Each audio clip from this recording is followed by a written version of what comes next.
یہ وہ جگہ ہے جہاں کبھی قوم لوط آباد تھی، ایک ایسی قوم جس نے اللہ کے حکموں کی نافرمانی کری۔ اللہ کے نبی لوط علیہ السلام نے انہیں بار بار برائی سے روکا مگر وہ باز نہ آئے۔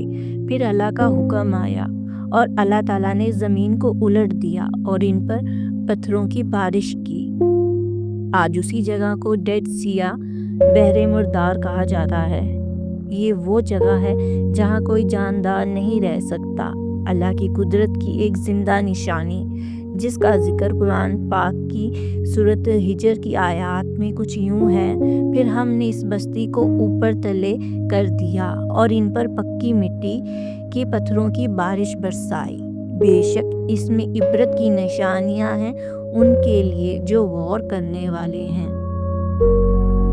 اور یقیناً یہ بستی آج بھی قائم راستے پر واقع ہے۔